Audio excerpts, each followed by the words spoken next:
Praise the lord, హల్లెలూయా. అభిషేక స్వరం అనే ఈ మా కార్యక్రమంకు మరొకసారి మిమ్మల్ని అందరినీ ప్రేమపూర్వకంగా ఆహ్వానిస్తున్నా. ప్రభునందు ప్రియులారా, దేవుని యొక్క వాక్యం శక్తి కలిగింది. యేసయ్య మనందరిని ఎంతో ప్రేమించే దేవుడు. మీ జీవితంలో ఆయన గొప్ప కార్యాలు చేయడానికి ఎదురు చూస్తూ ఉన్నాడు. గతించిన కార్యక్రమాల్లో ఈ కార్యక్రమం ద్వారా దేవుడు మాతో మాట్లాడాడని, ఆ వాక్యం ద్వారా వారి జీవితంలో దేవుడు చేసిన కార్యాలు అనేక మంది వారి సాక్ష్యాలు తెలియపరుస్తూ ఉన్నారు. అటువంటి వారందరిని బట్టి మేము దేవుని నామాన్ని ఎంతగానో స్తుతిస్తున్నాం. ప్రియులారా, నిజముగా యేసయ్య ఎంతో ప్రేమించే దేవుడై ఉన్నాడు. మన జీవితంలో గొప్ప కార్యాలు చేసే దేవుడు. ఒక్క మాట చెప్తున్నాను, యేసయ్య మిమ్మును ప్రేమించినంతగా లోకములో మరెవ్వరిని ప్రేమించలేదు అన్నట్లుగా యేసయ్య అంత ప్రేమతో మిమ్మల్ని అందరినీ ప్రేమిస్తున్నాడు. ఈరోజు బైబిల్ గ్రంథంలోంచి ఒక గొప్ప దేవుని వాగ్దానాన్ని మనం ధ్యానం చేసుకుందాం. దానియేలు గ్రంథం 11వ అధ్యాయం 32వ వచనంలో చెప్పబడిన ఒక మాట ఏంటి అంటే, తమ దేవుణ్ణి ఎరుగువారు బలము కలిగి గొప్ప కార్యములు చేసేదరు అని అక్కడ వాక్యంలో చెప్పబడతా ఉంది. తమ దేవుణ్ణి ఎరుగువారు అని అక్కడ ఎందుకు ప్రత్యేకంగా చెప్పబడింది అంటే, దేవుణ్ణి నమ్ముకున్న వాళ్ళు చాలామంది ఉన్నారు, కానీ దేవుని శక్తి ఏమిటో, దేవుని గుణగణములు ఏమిటో, దేవుడు ఎలా ఉంటే మనం ఇష్టపడతాడో, ఎలా ఉంటే దేవుడు మన జీవితంలో తన కార్యాలు చేస్తాడో వాటిని తెలుసుకోవటం అనేది మన భక్తిలో మనం నేర్చుకోవాల్సిన అంశం. చాలామంది ప్రియులారా, యేసు ప్రభువుని నమ్ముకున్న వాళ్ళు ఉంటారు. చాలామంది చెప్తారు, మా మనస్సులో మేము అనుకుంటామండి అని చెప్తా ఉంటారు. భారతదేశంలో అంట ప్రియులారా, ఒక సర్వే జరిగింది. యేసుక్రీస్తు ప్రభు దేవుడుగా మీలో ఎంతమందికి కావాలి అని వారు సర్వే చేసినప్పుడు ఇంచుమించు 100లో 80 మంది యేసుక్రీస్తు ప్రభు దేవుడుగా మాకు కావాలి అని చెప్పారట. అయితే వారెవరు దేవుని యొక్క వాక్యానుసారంగా జీవించరు. ఏదో అందరి దేవుళ్ళలో ఒక దేవుడు అన్నట్టు యేసు ప్రభుని కూడా వాళ్ళు ఏదో తమ మనస్సులో అనుకుంటా ఉంటారు.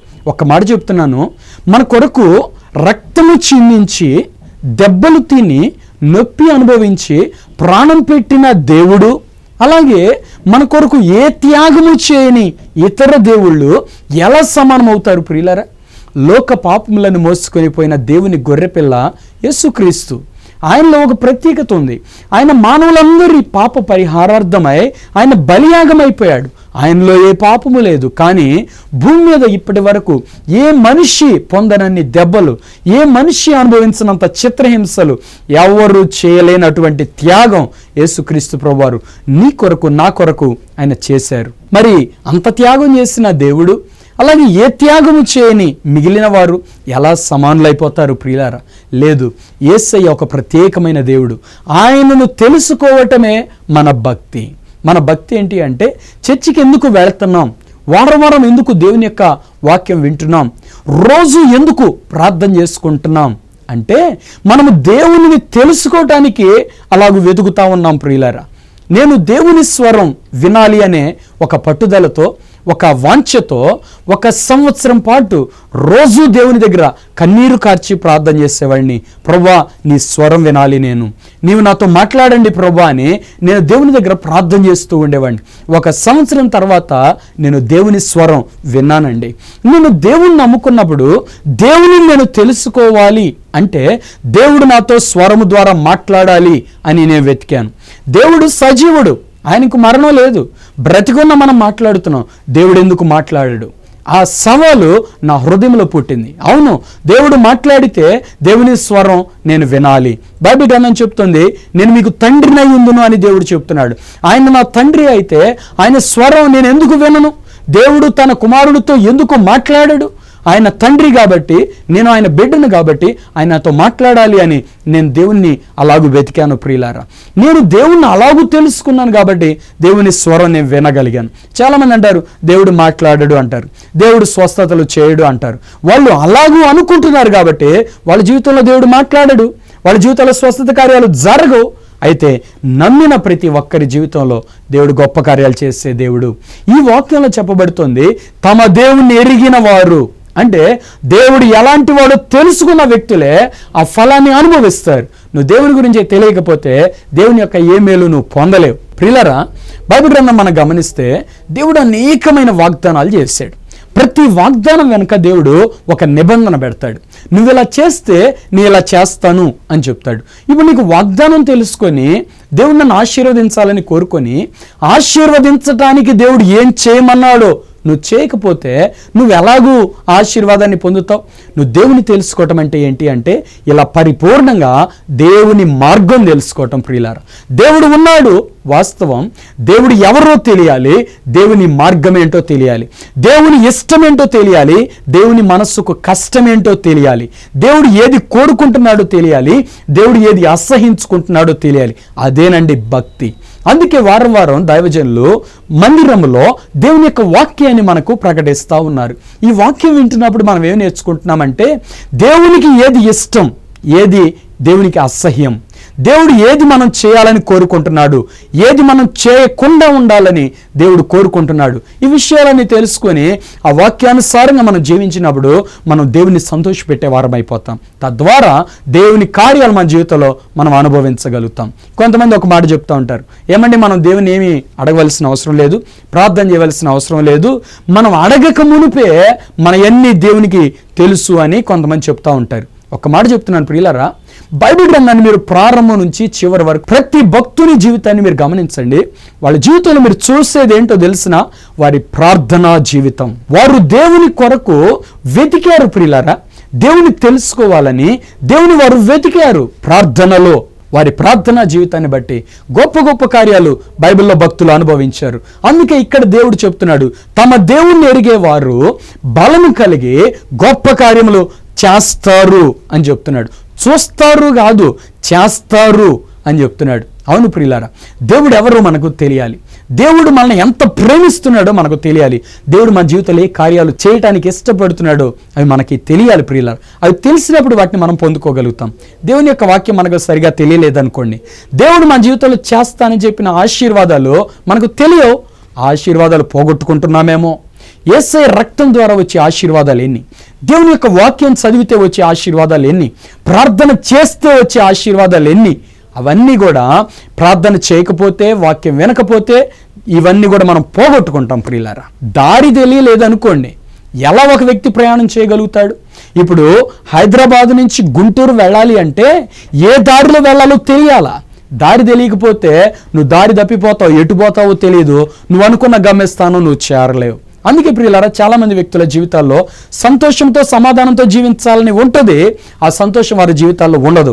కారణం ఏంటంటే వీళ్ళు వెళుతున్న దారి దేవుడు నడిపించే సమాధాన మార్గం కాదు. వీళ్ళు తమ సొంత ఆశల్లో పడి దారి తొలగిపోయి తప్పుడు దారిలో వెళుతూ వారి జీవితంలో కష్టాలు నష్టాలు అనుభవిస్తున్నారు. ఆఖరికి వాళ్ళనే మాట, దేవుడు ఎందుకు మా జీవితంలో ఇలాంటివి చేస్తున్నాడు? ఒక మాట చెప్తున్నాను, దేవుడు నువ్వు కష్టపడాలని అన్నడు కోరుకోడు, నువ్వు ఏడవాలని దేవుడు అన్నడు కోరుకోడు. వారి యావత్ బాధలు ఆయన బాధ నుందేనో అని దేవుని యొక్క వాక్యం చెప్తుంది. ఆయన మన జీవితంలో గొప్ప గొప్ప కార్యాలు చేయాలని ఆయన కోరుకుంటుంటే మనం బాధపడాలని ఆయన ఎందుకు కోరుకుంటాడండి? ఆయన బిడ్డలు ఆయన వలె గొప్ప కార్యాలు చేయాలని కోరుకున్నారు. యేసుక్రీస్తు ప్రభువారు చెప్పారు, నా యందు విశ్వాసం ఉంచువాడు నాకంటే గొప్ప కార్యాలు చేస్తాడు అని చెప్పాడు. ప్రియులారా, దేవుడు మన జీవితంలో గొప్ప కార్యాలు చేయడానికి కోరుకుంటున్నాడు. ఈరోజు మొదలుకొని మీరు దేవుని వెతకండి, దేవుని తెలుసుకోండి, దేవుని స్వరం వినండి, అప్పుడు దేవుని గొప్ప కార్యాలు చూస్తారు. ఒక సహవాసంలో ఒక వ్యక్తికి బాప్తిస్మం ఇవ్వాలి అంటే వారు పెట్టిన ఒక నియమం ఏంటి అంటే ఆ వ్యక్తి వెళ్ళి ఏకాంతంగా ప్రార్థన చేయాలి, దేవుని దగ్గర ఆయన పాపాలన్నీ ఒప్పుకోవాలి.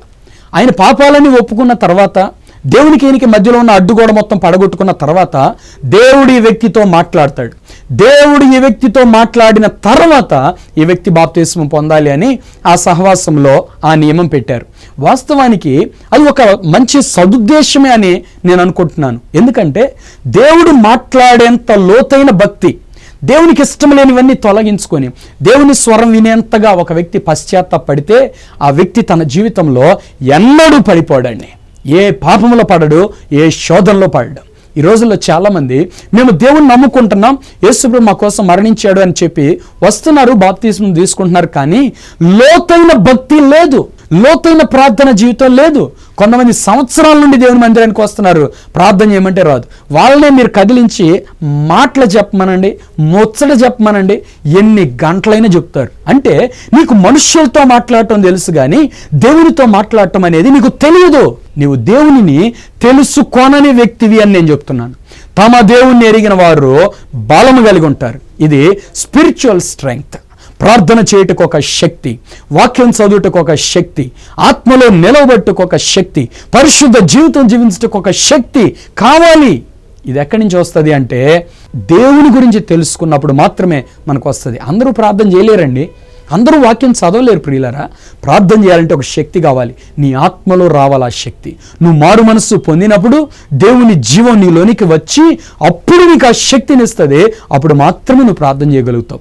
వాక్యం చదవాలన్నా అంత ఈజీ కాదు. వాక్యం అందరికీ అర్థం కాదు. నీ హృదయంలో పాపం తొలగిపోతే, నీ మనోనేత్రాలు తెరవబడితే అప్పుడు దేవుని మాట ఏంటో నీకు అర్థమవుతుంది. చూడండి, కొంతమంది తల్లిదండ్రులు చేసే గద్దింపులు పిల్లలు వినరు.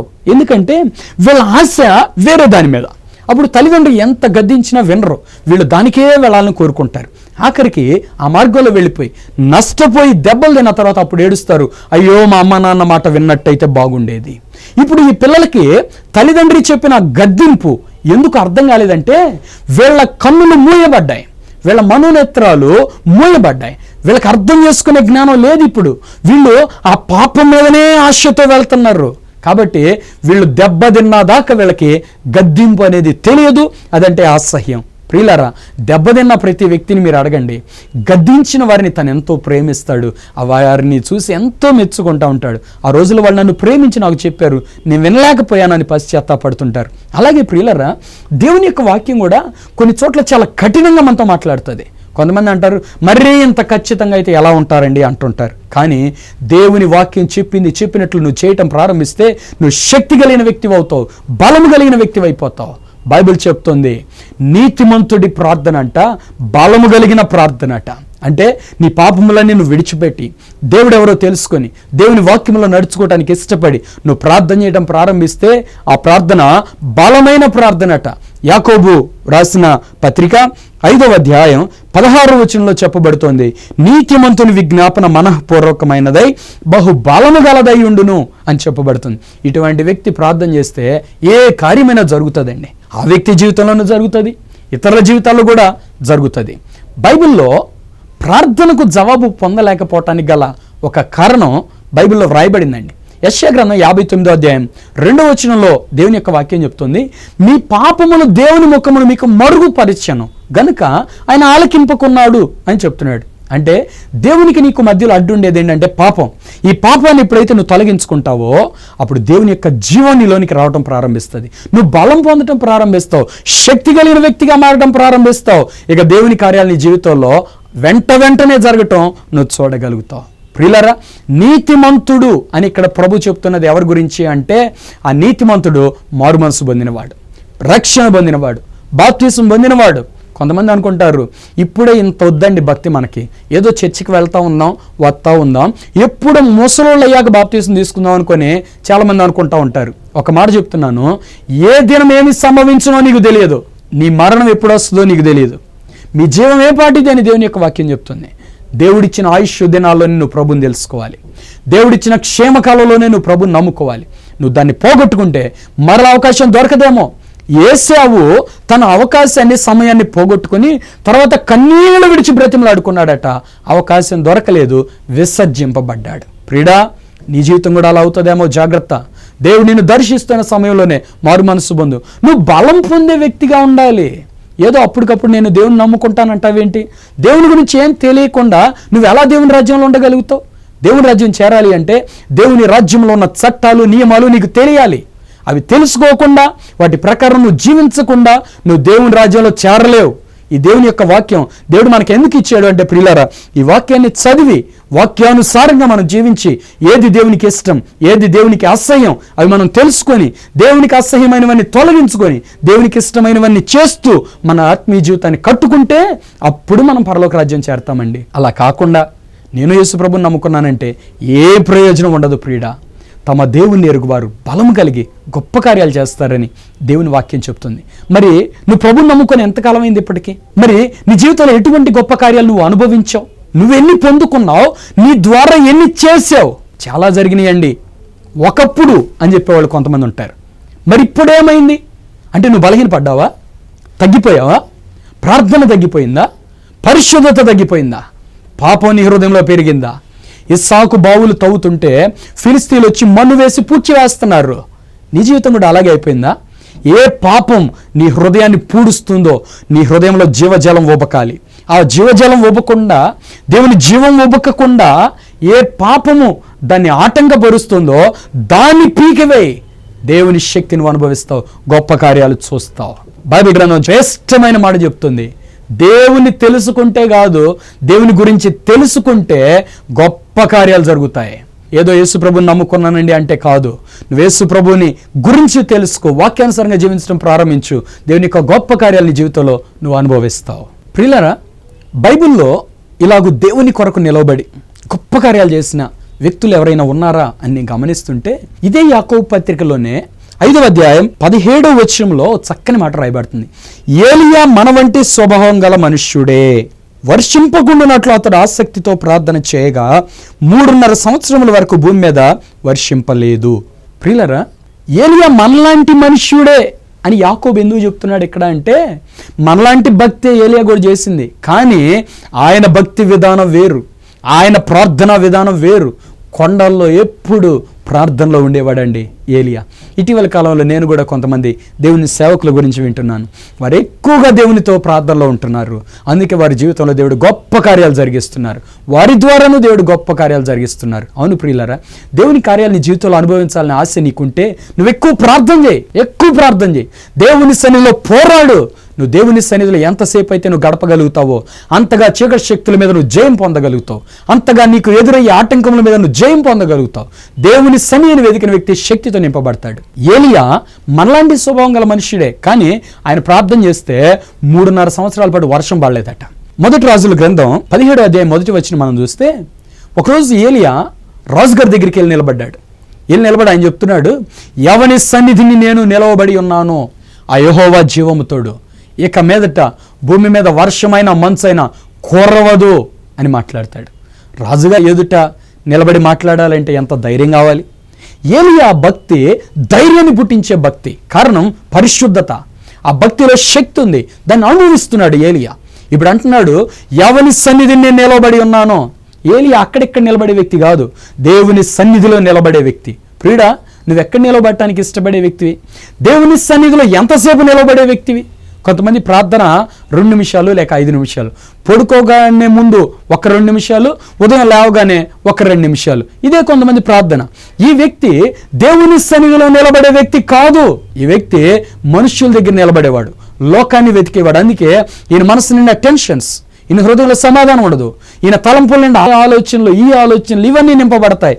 దేవుని వాక్యం ఈయన మనసులో ఉండదు. కారణం ఏంటంటే ఈయన దేవుని సన్నిధిలో నిలబడే వ్యక్తి కాదు. అదే ఉదయకాలం లేచి కనీసం ఒక 2 గంటలైన దేవుని సన్నిధిలో ప్రార్థన చేసుకొని, దేవుని యొక్క వాక్యాన్ని ఎక్కువగా చదువుకొని, ప్రియులారా, అలాగూ కానీ మనం ఉంటే ఆ రోజు మొత్తం ఆ వాక్యం మన హృదయంలో ఉంటుంది. ఆ రోజు మొత్తం నువ్వు దేవుని సన్నిధిలో నిలబడే వ్యక్తి అవుతావు. ఆ దేవుని సన్నిధి నీతో ఉంటుంది, దేవుని యొక్క శక్తి నీతో ఉంటుంది. తమ దేవుణ్ణి ఎరిగిన వారు ఎలా ఉండాలని ఆయన కోరుకుంటున్నాడు, ఆ బలం ఇవ్వాలని ఆయన కోరుకుంటున్నాడు. ప్రియులారా, ఏలియాకు అటువంటి శక్తి ఉంది. ఆయన ప్రార్థన చేశాడట, వర్షం కురవలేదంట. మరలా ప్రార్థన చేశాడట, వర్షం కురిసిందంట. ప్రియులారా, మరి మీ జీవితంలో చిన్న చిన్న కార్యాలు జరగలేదని మీరు బాధపడిపోతున్నారే, దేవుడు కార్యం చేయలేదని దేవుని మీద కూడా ఒక రకమైన బాధ పెట్టుకుంటున్నారే. లోపం దేవునిదా అంటే కాదు ప్రియులారా, మీదే. మీ భక్తి సరి అయిన భక్తి కాదు. నువ్వు చేసే 5 నిమిషాల ప్రార్థనకి ఏ కార్యాలు జరుగుతాయి చెప్పండి? నువ్వు 5 నిమిషాల సమయం గడిపితే ఏం తెలుసుకుంటావు దేవుణ్ణి? దేవుని సన్నిధిలో ఎక్కువ సమయం ప్రార్థన చేయి. నీకు ప్రార్థన రాకపోతే దేవుని అడుగు, ప్రభా నాకు ప్రార్థన నేర్పు అని అడుగు. గంటల తరబడి దేవునితో గడపడం ప్రారంభించు.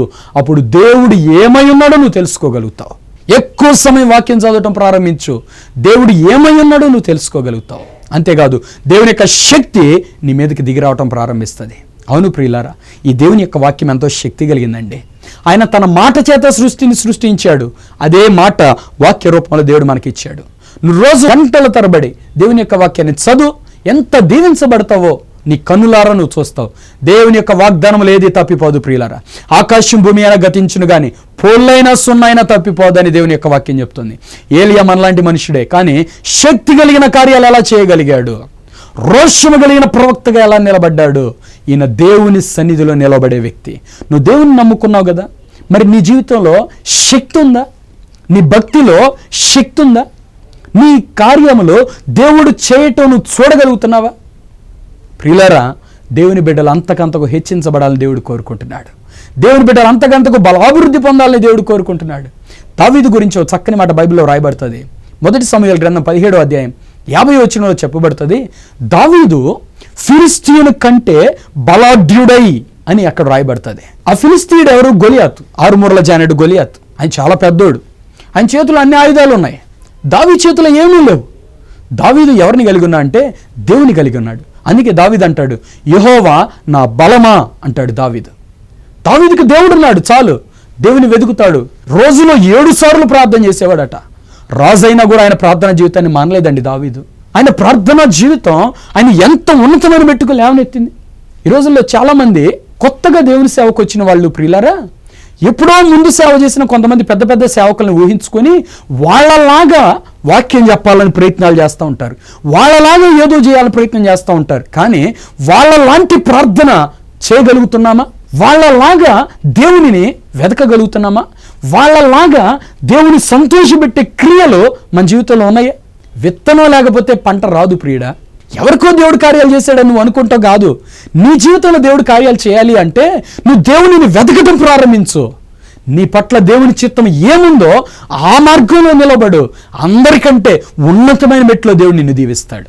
అవును ప్రియులారా, ఒక వ్యక్తిని ఒక రకంగా అంటే మరొక వ్యక్తిని మరొక రకంగా మరొక శ్రేష్టమైన రీతిలో దేవుడు వాడుకోగలుగుతాడు. మీ జీవితంలో కూడా దేవుడు అటువంటి కార్యాన్ని చేయగలుగుతాడు ప్రియులారా.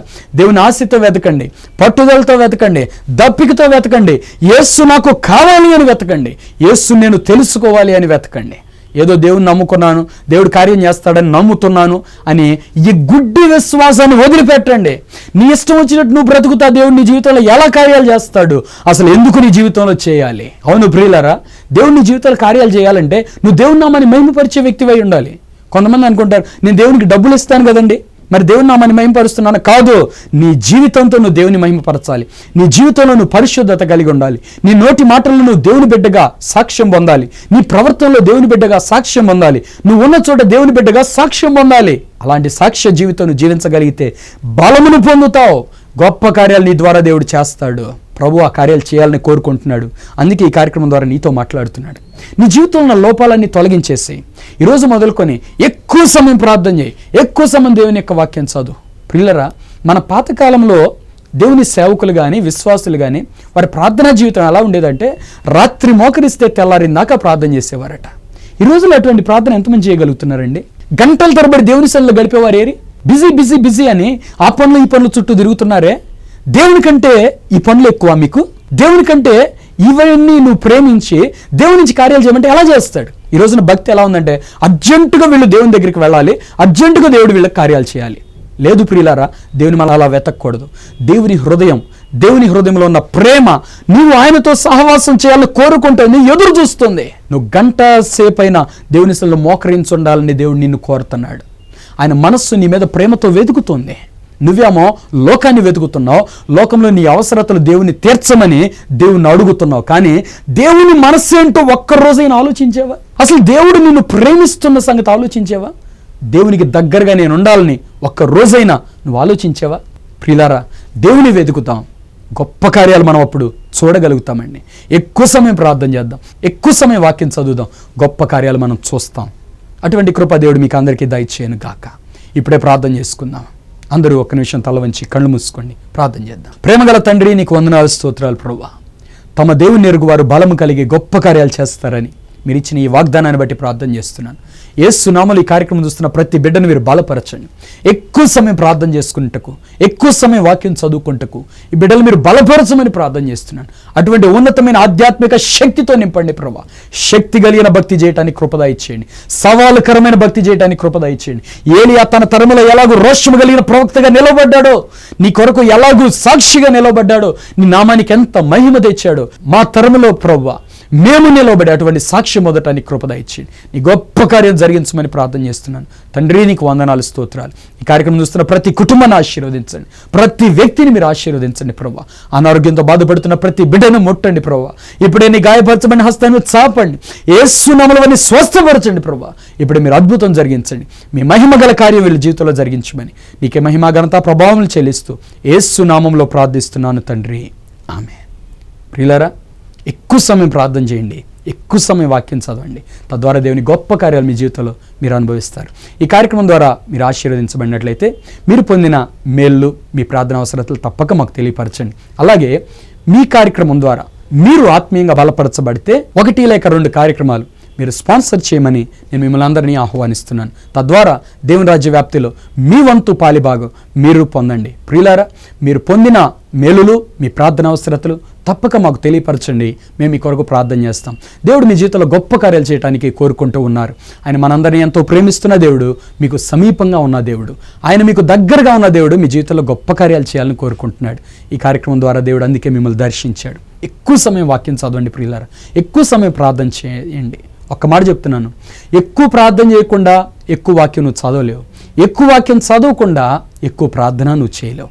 ప్రార్థన వాక్యం బ్యాలెన్స్డ్గా చేయండి. కొంతమంది ఏం చేస్తున్నారంటే, ఎక్కువ ప్రార్థన చేస్తాం బ్రదర్, వాక్యం చదవబుద్ధి కావట్లేదు అంటూ ఉంటారు. నువ్వు వాక్యం చదవకపోతే నీ ప్రార్థన గురిలేని ప్రార్థన. నీ అవసరతల కోసం ప్రార్థన చేసుకుంటావు, కానీ దేవుని మనస్సు ఏంటో ఎలా తెలుస్తుంది? కాబట్టి ఎక్కువ వాక్యం చదవండి, ఎక్కువ ప్రార్థన చేయండి. చదువుకునే స్టూడెంట్స్ అందరికీ నేను ఒక మాట చెప్తున్నాను, నువ్వు రోజులో కనీసం 10 అధ్యాయాలైనా బైబిల్ చదువు. అలాగే ప్రియులారా, ప్రతి ఒక్కళ్ళు కూడా ఎక్కువ వాక్యం చదవండి. వాక్యం చదవగలిగితే నీ వయస్సు ఎంతో అన్ని అధ్యాయాలు దేవుని యొక్క వాక్యం చదువు. తద్వారా దేవుని కార్యాలు నువ్వు అనుభవిస్తావు. నిజంగా ప్రియులారా, దేవుడు మీ జీవితంలో గొప్ప కార్యాలు చేయాలని కోరుకుంటున్నాడు. వాటిని మనం పొందలేకపోవడానికి గల కారణం ఏంటంటే, ఈ మార్గంలో వెళ్ళట్లే.